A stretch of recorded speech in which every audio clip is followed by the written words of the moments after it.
Lisa from MobileTechReview, and today we're going to look at the Motorola Photon Q on Sprint, our rare QWERTY phone. Also has LTE, it's running Android 4.0 ice cream sandwich, QHD display. We're going to look at it now. So here it is, the Motorola Photon Q. It's available now on Sprint for $199 with contract.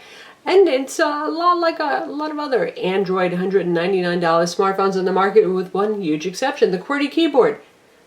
Really hard to find these days, and those of you who like QWERTY keyboards know this.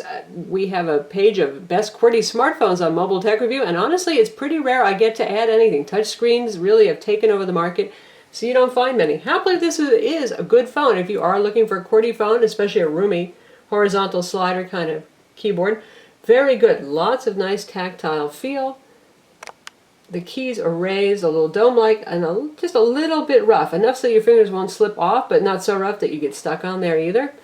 Nice layout on it. We've got the full 5 rows going on here. We have oversized enter key, oversized space bar, even an embedded arrow pad. So pretty much everything you need as a tool if you're into the hardware keyboard. As we look up close at the keyboard, you can see there are really no dedicated Android keys here other than the voice command button right over there, doing double duty with the tab key, and anything that's orange, you hit the shift key and hold on to it, and you can activate the orange keys, which includes symbols up here. All in all, definitely a useful keyboard, nice and roomy. If you're a fellow with big hands, you've got room to operate. Backlit as well, pretty easy to see in the dark. It's got nice white backlighting on it. And a sturdy slider. Feels good. Doesn't feel like it's going to break. Now, in terms of looks, you know, QWERTY phones are not really the winners of the beauty contest, generally speaking, and certainly this one isn't. This is more of you gets the job done, kind of your rectangular black box look, isn't it? We've got a little texture going on over here so you can have a place to grip onto, and keyboard has a decided drop off an edge here so you can tell when you're off the keyboard. Really just helps you keep a grip on the thing. Take a look at the side. Not super thin, it can't be. It is, after all, a QWERTY slider phone, so you're adding thickness to the phone. You can see here we have our micro USB port and a micro HDMI port. Motorola loves to give us those micro HDMI ports. We're not complaining. You don't have to run and find an MHL adapter. Nothing going on there. Here we have a dedicated camera key like the Atrix HD. It's kind of nice to see that. Volume keys. And this door right here, not sure why it's quite so big. It's also not the easiest one to pull up, but this is where your micro SD card slot is. Right there. So a big door, little slot. You can see we have this kind of smoked chrome surround here. It gives a little visual interest, also picks up fingerprints a lot. And up top there's our power button and our 3.5mm headphone headset jack. Take a look at the back. 8 megapixel camera and LED flash. Large speaker grill. Has a good speaker, folks. Motorola logo. A little texture back here. Again, gives a little grippiness and visual interest. This is kind of a soft touch rubber. Certainly not a gorgeous looking phone, but hey, one of those workhorses. Feels solidly built, 6 ounces, so it's hefty because it has a QWERTY slider, but it's not really unbearably heavy either. There's a 4.3-inch display, which means that the overall dimensions this way and this way are not too huge. So speaking of the display, 4.3-inch QHD, that's 540 by 960 pixels, sorry, no, 1280 by 720p display here, and it has what Motorola calls their color boost display, undisclosed technology. It's sharp, it has wide viewing angles, it is not hugely bright though. Inside we've got a Qualcomm Snapdragon S4, that's a 4th generation CPU running at 1.5 gigahertz. That's pretty much the de facto standard for high-end Android smartphones right now. Benchmarks very nicely on Quadrant. It does 5001, and it did really well in the SunSpider JavaScript test where it did 1366. Usually smartphones at the higher end are doing something like 1900 to 2000, and lower numbers are better, so very good. Motorola's done some very good optimizations there. As I mentioned, it runs Android OS 4.04, that's ice cream sandwich. We assume it will get an upgrade to Jelly Bean. Now that Google owns Motorola, they should certainly have a little bit of a fast track there to operating system updates.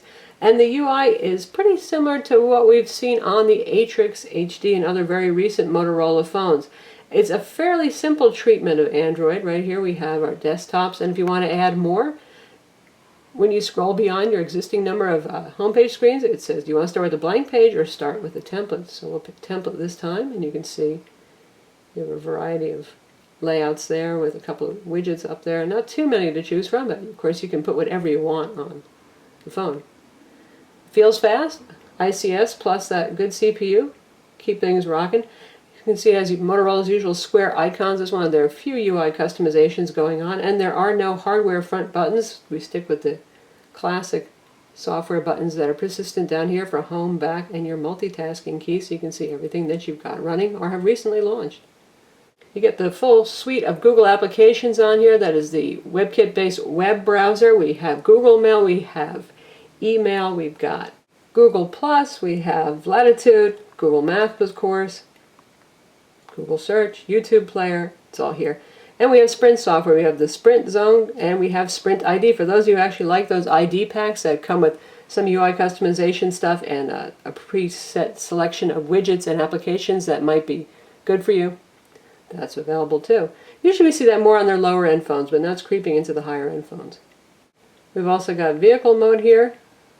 Makes it easier to use in the car. Of course, you use it with caution, even if it is easier to use in a car because of these big icons.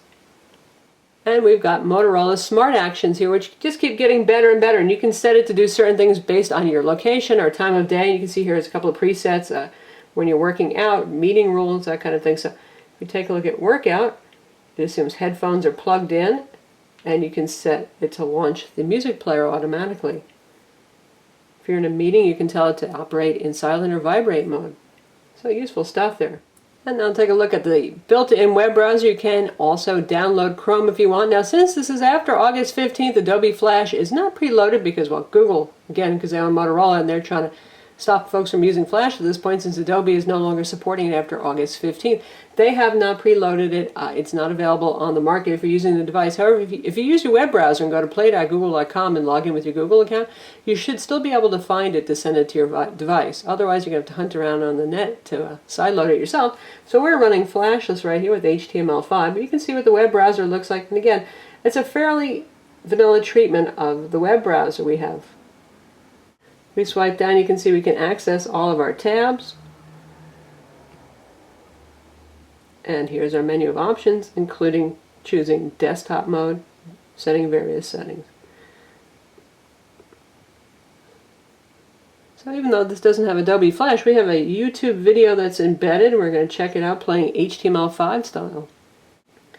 And we've got our page loaded, and we are using Wi-Fi, by the way. This is a 3G EVDO Rev A phone with Sprint LTE, and even though we are in the Dallas area where LTE is supposed to be live, our section of the Dallas Metroplex is not covered yet with LTE, and data speeds on this, on Sprint's EVDO 3G network, are not real strong. And it's not the phone's fault, that's just in general the way it is here. We get like 250K download speeds, so not good enough to play a video, certainly.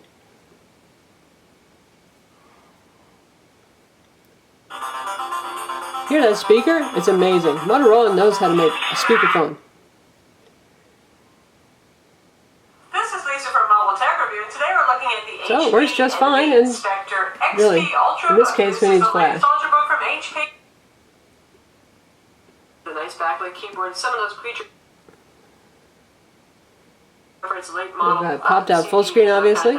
What sets the HP apart? Still looking good. Still sounding very loud. Now, you know, there's an awful lot of Ultrabooks out there, and again, can be just like regular. Since this is a messaging phone, of course, like I said, you have your email, you have your Gmail, you have support for Exchange accounts, you have threaded messaging on here, and you can put all your social networking apps on as well. Voice quality on the phone is excellent. Reception is pretty good, and Motorola tends to have good reception on their phones. And this is one of the best voice phones that we've used on Sprint in a while. Very impressed with that.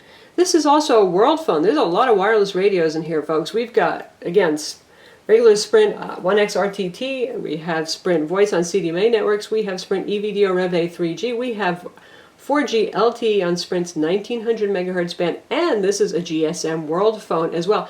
Now, you can't take the back off this phone. That's why you didn't notice a pry point when we showed you the back of the phone. So you can't actually access the SIM card. I guess you're just going to stick with the SIM card that's in there for GSM services. But it's quad-band GSM. It's tri-band HSPA, 21 megabit per second for international roaming. And just in case that wasn't enough for you, we have single-band Wi-Fi 802.11 BGN, Bluetooth 4.0, which is kind of neat, and NFC. And speaking of that sealed back, that means that the battery is not user swappable.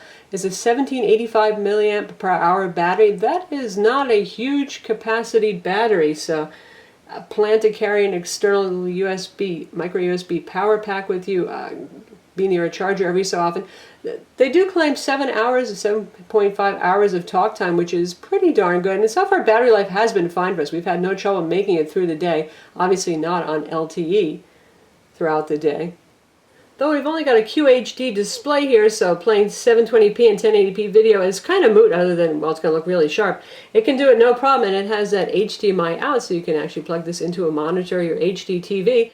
And speaking of all things multimedia, we have Motorola's HD dock here. You know Motorola, they just love to make a boatload of accessories for their phones, so this is the latest and greatest HD dock. This guy sells for 60 bucks, and what do you get in the box? Well, you get yourself a dock. I'm going to show you that in a minute. And you get a little holder plate and another charger. This part over here presses against the back of the phone to make sure it's secure. And because Motorola's been using this dual connector, the micro USB and HDMI, and putting it in slightly different locations in all their phones, look at that, now it wiggles back and forth, so it doesn't really matter where yours is located anymore. So all you do is just pop the phone in, get those connectors lined up, slide it to the center, unless you like things hanging off the edge, and you're ready to go. And on the back we have a micro HDMI connector, 3.5 millimeter audio out, and micro USB. And you're thinking, well, why didn't they give me a full-size HDMI connector? Well, that's because in the box you get a micro HDMI to full-size HDMI cable, which is also handy because you can just use that with the phone when you want to plug it directly into something. And while we're talking about accessories, there's also the vehicle navigation dock, otherwise known as your windshield suction cup holder for the phone. And inside you get a whole bunch of little pieces. It's like a little IQ test there to put everything together. And it comes with a cigarette lighter style charger. And you have your holder right here. Phone snaps inside that. Push that back so you can get the phone in. Lock it in like so. And what does that connect to? You've got this swivel joint right here. And this little ring nut that you have to put on first. And then you just stick it in there. Screw those parts together. Say, look at me, I'm so clever. Plug in your little micro USB there to charge it up. Throw the phone in, lock the phone up. This angles, this swivels. Stick it on your windshield. And now that we're done accessorizing, let's get back to some video playing back. And we have a high profile MPEG 4 1080p movie trailer here.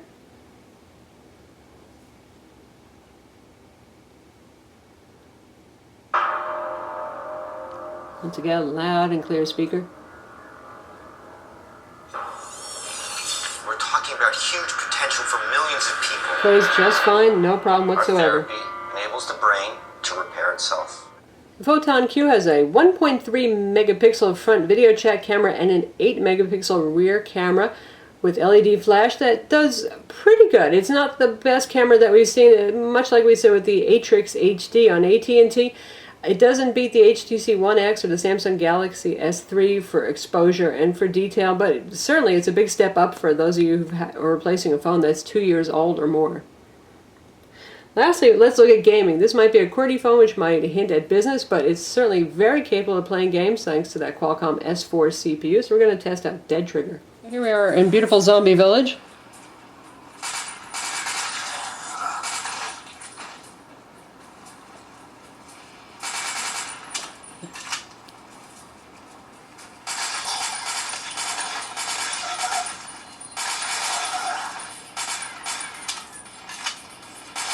Gameplay is fine.